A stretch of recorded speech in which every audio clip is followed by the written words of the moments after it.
Once upon a time, in a kingdom made of candy, there was a brave little boy named Milo.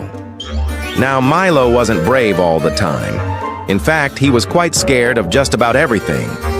Like when his mom told him to go clean his room, he was scared of that. When he went to the movies and they were showing scary scenes, he would hide his face behind the popcorn. And even simple things like going down the slide at the park would always give him quite a fright. One day, while Milo was brushing his teeth in the bathroom, he noticed something weird. Stuck inside the mirror was a tiny mouse wearing a little crown. Hello, said Milo. The mouse looked up and said, "Oh, thank goodness. You can see me. Please help me."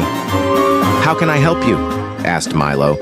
The mouse explained, "I used to be a prince, but an evil witch put a spell on me and turned me into a mouse. She also put a curse on my kingdom, turning everyone inside the mirror into animals until someone shows true bravery." Milo thought for a moment. He wanted to help, but how? The mouse said, "The only way to break the curse is for me to find a princess to kiss me, and then I must win a battle against the evil witch. But I'm just a mouse, and I'm really scared." Milo understood. Being brave didn't mean you weren't scared. It meant you did what needed to be done even if you were scared. So Milo had an idea. "I think I have just the thing." He ran to his room and grabbed his giant tub of bubble gum. Then he got a big piece and stuck it right on the mirror in front of the mouse. What's this?" asked the mouse. "It's a magic bubble," said Milo. "All you have to do is blow on it and make a wish." The mouse took a deep breath and blew on the bubble. Poof! Suddenly the mouse was back to being a handsome prince. But as soon as he stepped out of the bathroom, the prince froze. He was scared to go anywhere without the protection of the mirror. Just then, Milo got an idea. He took another piece of gum and blew a bubble. Poof! In an instant, Milo was inside the mirror world with the prince. They entered the witch's lair. All around them were cages full of the witch's victims. There was a frog who used to be the king. There was a bunny who used to be the queen. And there were even 2 mice who used to be the royal guards. Seeing all these poor, scared animals made Milo feel terrible. He wished he could just snap his fingers and make them all turn back, but he knew that was just a fairy tale. Suddenly, the evil witch appeared. She was stirring a big cauldron full of green goo.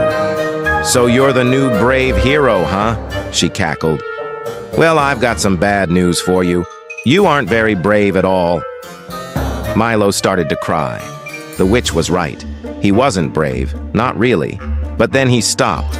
He thought about all the people he had let down, all the people who were depending on him. With a big, deep breath, Milo took a stand. He walked over to the cauldron and took a big, deep breath. He was so scared, but he did it anyway. He took a ladle and stirred the green goo. You want to stir my cauldron, little boy?" the witch asked with a sneer. "Sure." Milo continued to stir and stir until the green goo turned pink. "Oh no!" the witch cried. "My spell is breaking." As the witch ran away, the animals inside the cages were suddenly cured. The king and the queen rushed to Milo and knelt down before him. "You are truly brave, young hero," the king said. "Not many people would have been able to defeat the evil witch." Milo blushed. He never thought of himself as a hero. But maybe he was. After all, from that day on, Milo wasn't so scared of everything. He had learned that sometimes the bravest thing you can do is believe in yourself. And with that, our story ends. Thanks for coming along with us on this adventure. Don't forget to like and subscribe. Good night, little one.